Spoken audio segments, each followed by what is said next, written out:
O Estado brasileiro tem nesse momento 42 estados, né? O Brasil são 42 estados. Você pode estar achando estranho eu falar sobre isso, mas lá nos Estados Unidos, 25 estados dos Estados Unidos ajuizaram uma ação contra o Donald Trump em relação às tarifas mobilizadas contra o Brasil. E aqui nós temos candidato à presidência da República que justifica essas tarifas e tenta entregar o Brasil de mão beijada para o Donald Trump. Ou seja, me parece que temos patriotas mais brasileiros lá nos estados dos Estados Unidos do que no nosso país. Isso é vergonhoso. Assim como eu vejo pessoas tentando legitimar a expulsão e, na verdade, a perda de possibilidade de permanecer em solo dos Estados Unidos da nossa embaixadora. Isso não é um atentado contra partido A ou B, contra presidente A ou B, é um atentado contra a soberania nacional. E eles dizem que isso foi motivado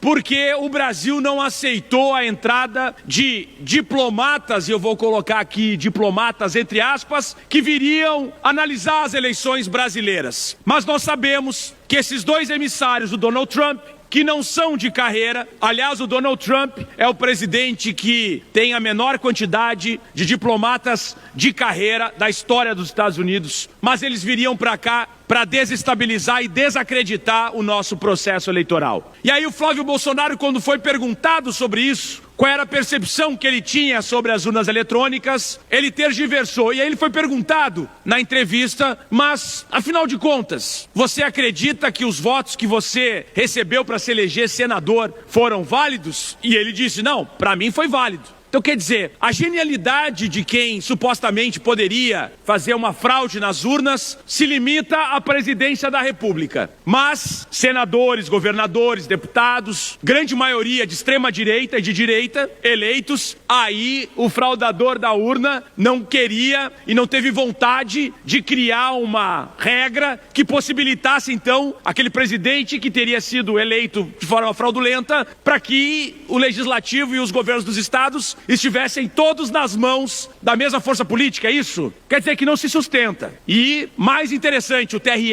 abriu as urnas, mostrou como funciona, deu transparência, o maldito código-fonte já está aberto há mais de um ano, e aí a gente tenta entender qual será a narrativa dos bolsonaristas e da extrema-direita para desestabilizar o nosso processo eleitoral. Porque o que eles vão tentar é certo. Aliás, né?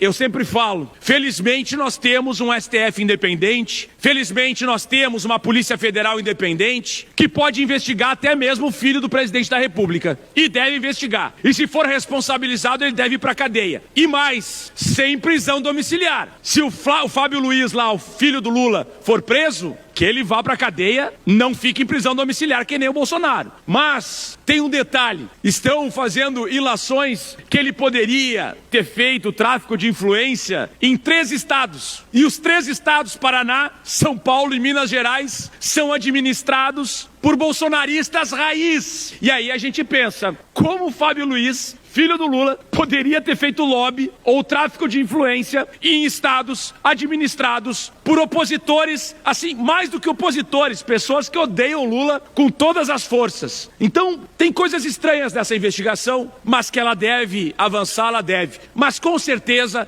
elas têm um vínculo com o processo eleitoral. Porque até agora, quando o Flávio Bolsonaro estava liderando as pesquisas, nada disso aparecia. Bastou o Flávio cair e mostrar os seus vínculos, agora inclusive com o Tomás, ali que é um advogado, que lavava dinheiro, que tinha uma ceduleira que contava 1.200 cédulas de dinheiro em menos de 1 minuto, que mostra as vinculações com o Banco Master, com o INSS, aí a coisa começou a mudar de figura. Mas como eu digo, felizmente nós temos órgãos independentes e nós esperamos que o processo eleitoral não seja contaminado com interferência de uma outra nação. E parabéns aos estados dos Estados Unidos que ajuizaram ações contra o Donald Trump, contra as tarifas, porque compreenderam que elas são injustas em primeiro lugar e em segundo lugar prejudicam principalmente a economia daquele país. Muito obrigado.